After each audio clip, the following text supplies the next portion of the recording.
기독교 신앙에 있어서 예수님을 만남으로 하나님과의 관계가 회복되고 정말 하나님 나라를 누리는 이 우리의 신앙에 있어서 이 하나님과의 관계와 교제에 있어서 믿음이 정말 중요한 어떤 요소임을 알겠는데 이것에 대해서 나누어 주세요.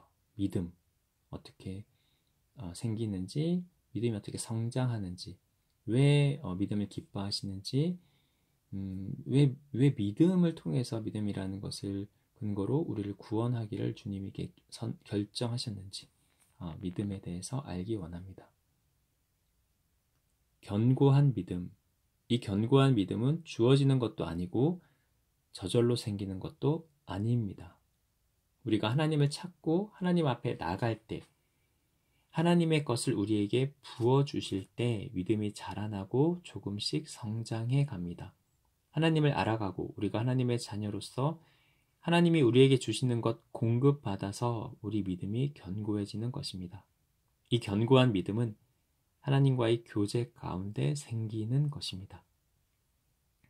하나님이 초청하십니다. 손을 내미십니다. 나를 붙잡으라. 내가 너를 견고하게 세울 것이다. 내 안에 거하라. 내가 너에게 부어줄 많은 보화들이 있다.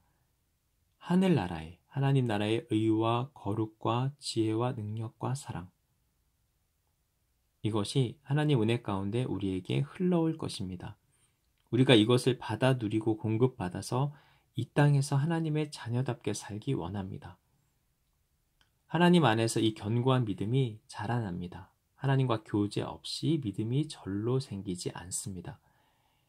우리가 하나님 안에 거해야 합니다. 하나님 찾아야 합니다. 붙잡아야 합니다.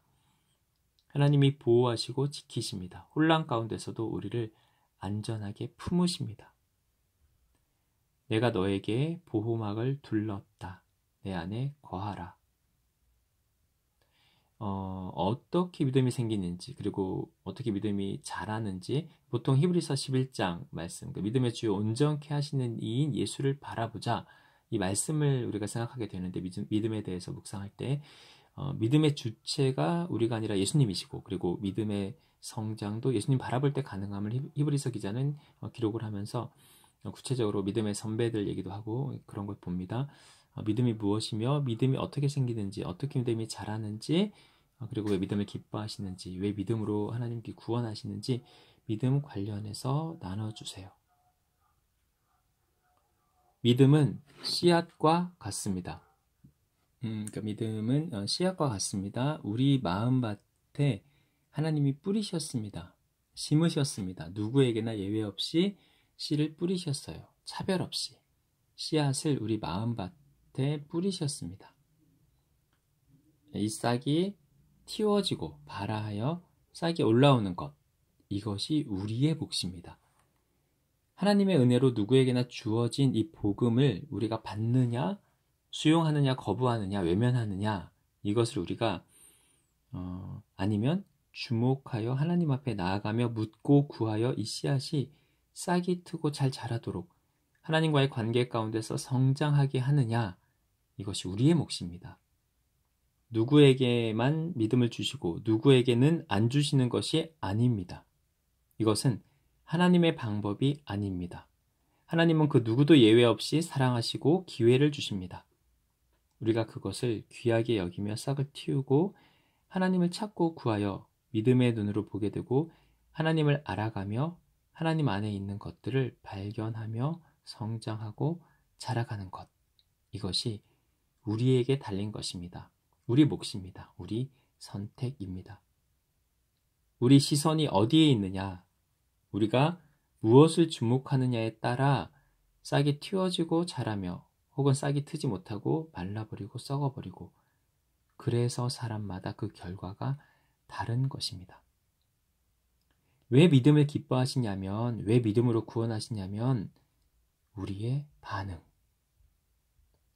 믿음이라는 게 이게 진짜 인격적인 반응이고 하나님이 손을 내미셨지만 우리가 잡지 않으면 안 되는 것처럼 관계가 성립이 되지 않는 것처럼 씨앗을 뿌리셨고 우리에게 다가오셨지만 같은 은혜로 생명과 구원을 주고자 하시지만 이것을 받지 않으면 소용이 없다.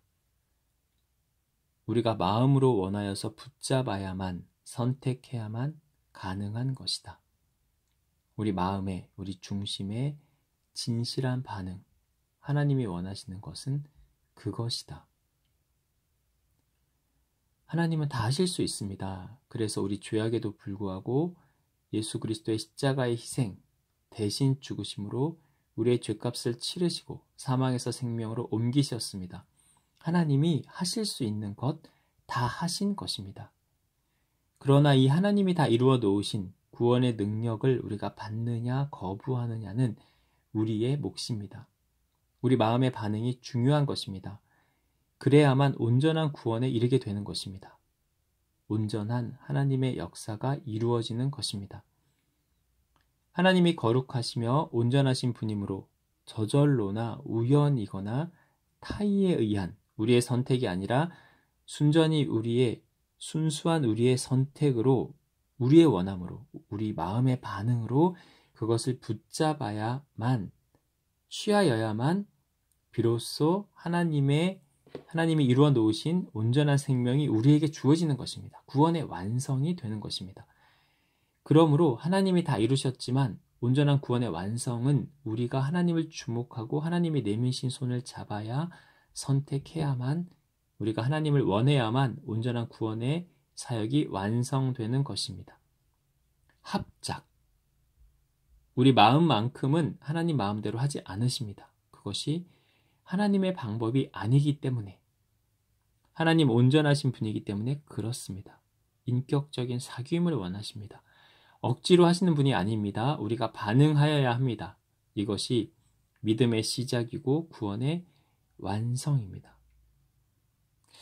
그러면 믿음에 대해서 오해하지 말아야 할 것에 대해서 알려주세요. 예를 들면 우리가 자본주의 시대에 살고 있고 어떤 성공지향적인 게 성취의 가치를 두는 시대 분위기이기 때문에 우리가 오해할 수밖에 없는 부분들이 있어요. 그러니까 하나님이 고난을 허용하실 수밖에 없는 경우가 있고 그저 참고 기다리고 견디고 그 자체로도 하나님이 많은 경우 기뻐하시고 귀하게 보시고 만족하시고 그런 하나님으로 우리가 알아야 하는데, 그런 하나님이신데 어떤 분들은 그 결과까지 가야 한다. 그 이후 견딘 뒤에 결국 어떤 성취가 있어야 그래야 하나님 기뻐하신다고 보는 그런 식의 세상적인 견해 또한 있습니다. 욥기의 경우에도 결론부에 보상이 있어요. 그러니까 이 견딘 것 자체를 귀하게 보실 텐데 이 결론부에 보상하시는 하나님의 모습 때문에 헷갈리는 부분이 있단 말이죠. 하나님 마음이 그렇다. 어떤 조건적인 것이 아니라 사랑이 대가를 바라고 하는 게 아닌 것처럼 그냥 마음이 그렇게 가는 거고, 대가를 줘야만 해서 지불하는 게 아니라 그냥 마음이 그러하기 때문에 베푸는 것이고 주는 것이고 채우는 것이고 필요에 따라 그렇게 필요를 채우는 것이고 마음을 표현하는 것이다. 그게 사랑이다. 그러면 우리 성경 읽기에 문제가 있는 것 같습니다. 욥기의 마지막 그 보상을 보고 믿음으로 이 어둠의 터널을 잘 견디면 상이 있을 거라고 읽게 되기도 합니다. 욥기가 왜 그러냐면 삶의 전체를 욥기를 통해서 보여주고 싶으신 것 같습니다. 삶에서 고난을 겪지만 결국에는 우리가 구원에 이를 것이고 생명을 얻을 것이고 하나님 나라에서, 물론 이 땅에서 하나님 나라 이미 시작되었지만 또한 이제 어떤 지금 우리가 경험하는 하나님 나라 말고 또 완성된 하나님 나라 예수님 재림 이후에 그리고 우리 어떤 죽음, 육신의 죽음 이후에 하나님 나라에서 영원히 살 것이고 하나님 채우실 것이고 우리에게 눈물이 없고 고통이 없고 영원한 기쁨과 함께 하실 그 천국 잔치, 그것까지 전체적으로 욥기를 통해서 비추신 것입니다. 그게 또 하나님 마음이고 진짜 그렇게 하실 것이고 하나님 주는 것을 기뻐하신다.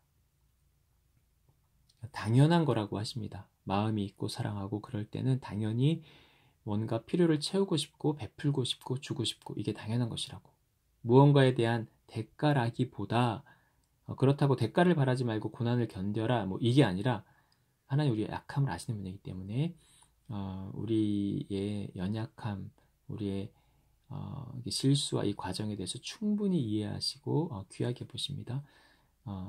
하나님이 우리에게 주기 원하시는 분이고 좋은 분이고 우리를 사랑하시는 분이라는 것을 성경 말씀, 욥기 같은 경우에도 이것을 통해서 우리는 알 수 있는 것 같습니다. 그래서 성경을 읽을 때 이것을 우리가 경험하는 세상의 관점, 우리가 어떤 상정한 이 땅으로 좀 제한한 우리의 삶을 가지고 이 성경 말씀을 그대로 이렇게 비추어서 볼 수 없고 성경 말씀이 전체적으로 무엇을 말하고 있는지를 보고 그 말씀에 비추어서 우리 삶을 이렇게 들여다봐야지 그 반대가 돼서는 안 됩니다. 하나님은 주기 원하시는 분이고 나누기 원하시는 분입니다.